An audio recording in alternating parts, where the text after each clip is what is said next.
Well, I think he's entitled to his own personal opinion, but he's using the weight of his office to impress the millions and millions of Catholics throughout the world, and I think he ought to keep his mouth shut.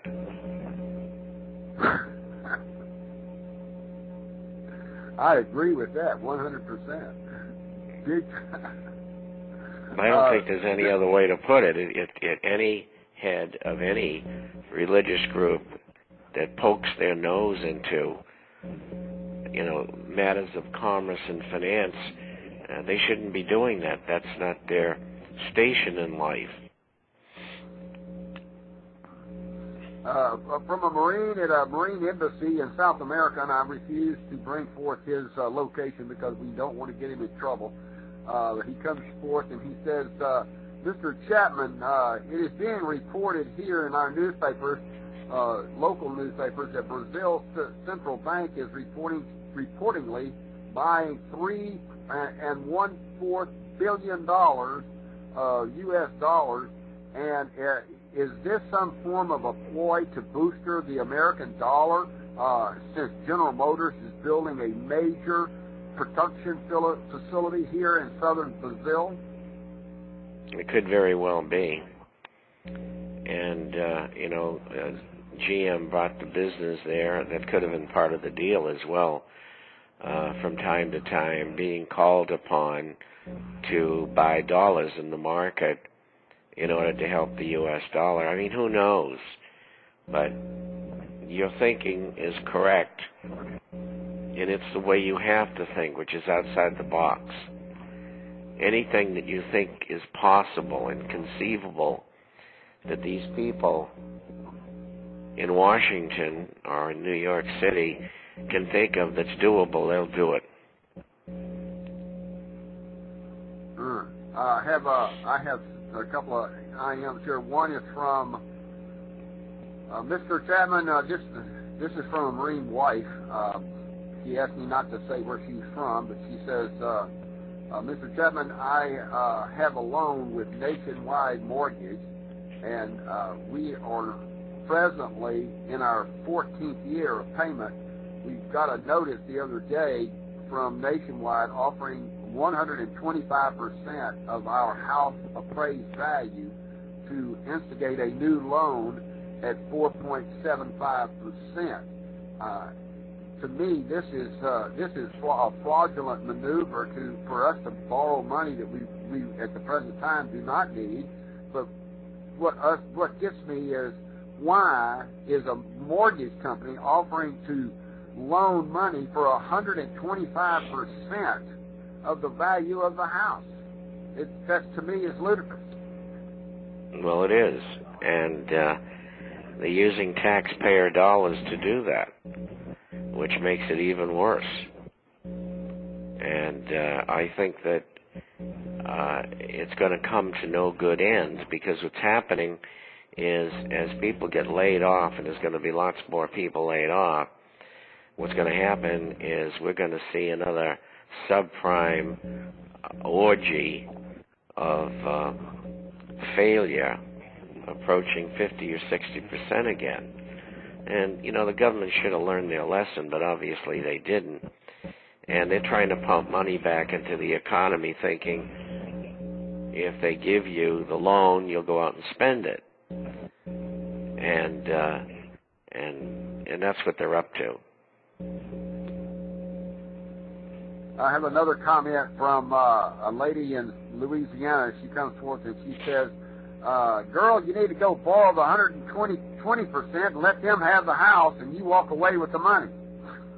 Well, it sounds like a very enterprising young lady, and she's right, if that's what one would want to do. I mean, it's just like, listen to this. The National Bank of Sweden, Svenska Bank, just put their prime rate, now listen to this, at minus 0.25%. So what the bank is saying, we will pay you if you will come and borrow money from us. That's what I was about to say. I'm glad you said that and not me. I have what they one call. here from. Go ahead. Go ahead. It's what they call negative. What? Negative? They call it negative interest, and it's so absurd that a 7 or 8-year-old, maybe 9-year-old, could figure it out.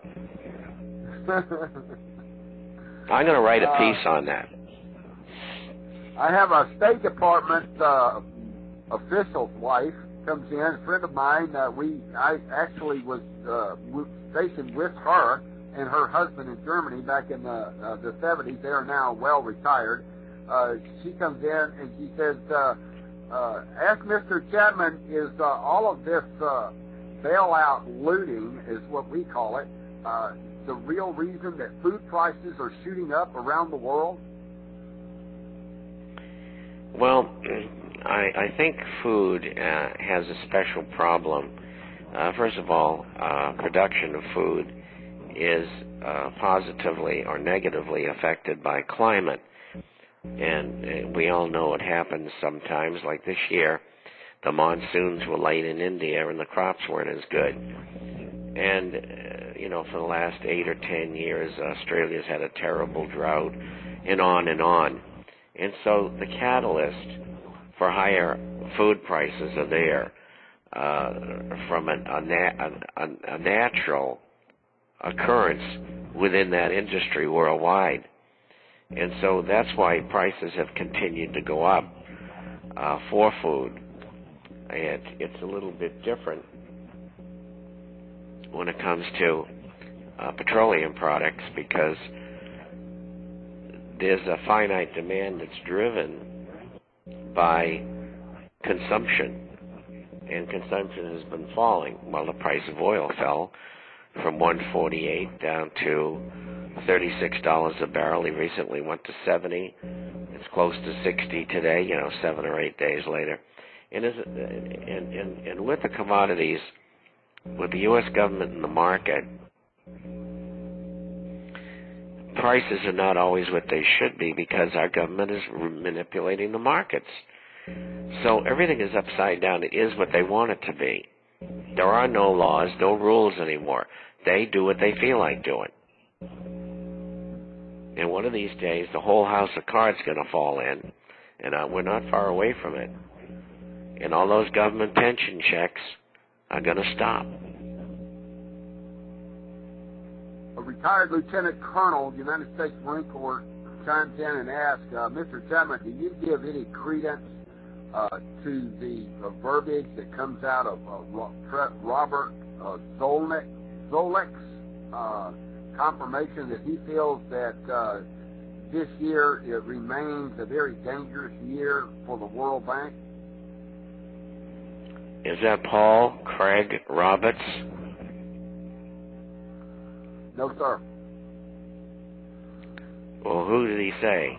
He's a retired Lieutenant Colonel, United States Marine Corps. That's all he said. No, reread that, please.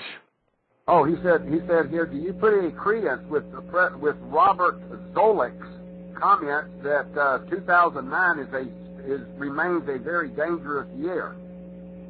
It's the understatement of year, and his name is Zolnik. And he's a member of the Bilderberger Group and the Council on Foreign Relations and the Trilateral Commission. He's a trained donkey for the Illuminists. And so he's understating it.